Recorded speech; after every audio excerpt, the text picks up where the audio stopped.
It is hard to write a really, really great essay, but it's relatively easy to write a pretty good one.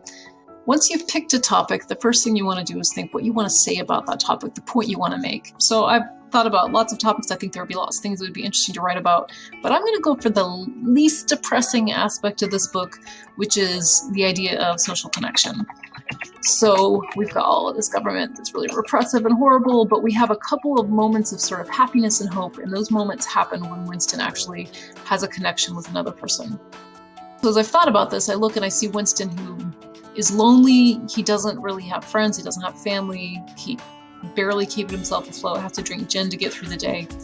But when he does begin this relationship with someone, has someone to talk to and meet with, and a place to feel safe with another person, like, he gets healthier and he gets a little bit happier.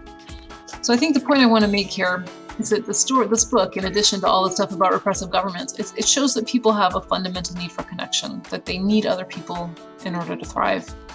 And this is borne out by modern science. There's so much research saying that to be healthy, you need other people, you need connections.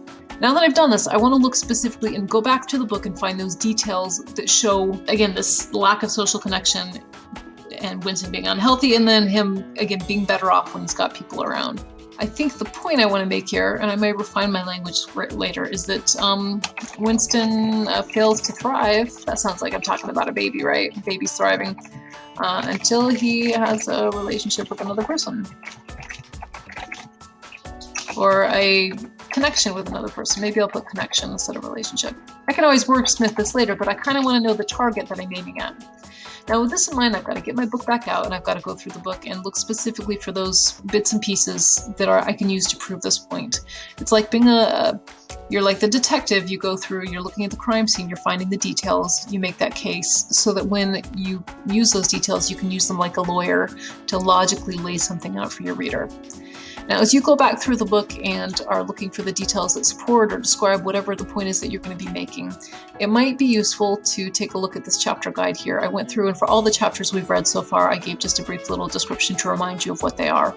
So if, for example, you want to write about the party's efforts to rewrite history, well, book 1, chapter 4 might be useful. Book 2, chapter 9 might be useful. And perhaps even book 2 or book 3, chapter 2 would be useful. Okay, those are all places where they talk about this idea of sort of changing memory and revising the past. At any rate, you need to get back in the book if you're going to write about that book. It doesn't work well to write from memory. Now, as I've gone through and I've thought about social connections, there's certainly some stuff there with Winston being cut off from his family. The big thing, I think, of course, is Julia. But it seems to me that if I want to be the lawyer here and logically prove this point, I've got to show, first of all, that he's disconnected socially, and I've got to show that he's very unhealthy. Then I'm going to show that he does develop a real relationship, and that relationship does make things better for him physically and mentally. So I've gone back to the chapters, and again, I certainly can quote, and I would like you guys to use one quote just so that I can still have that skill, but I can be specific without quoting. So if I want to show he's disconnected from others, I can say he's got no wife. His family's been gone since he was young. I can point out that his friends, he doesn't really have friends because the party doesn't want them to have friends. They have comrades, right? And this person that he sits with lunch, he actually describes him this way as being someone who despises him and slightly dislikes him, someone who would turn him in as a thought criminal. Okay, and I can certainly find stuff to show that he's unhealthy. He's got this ulcer. He can't even walk up the stairs without resting. He's skinny and frail. He coughs in the morning, right?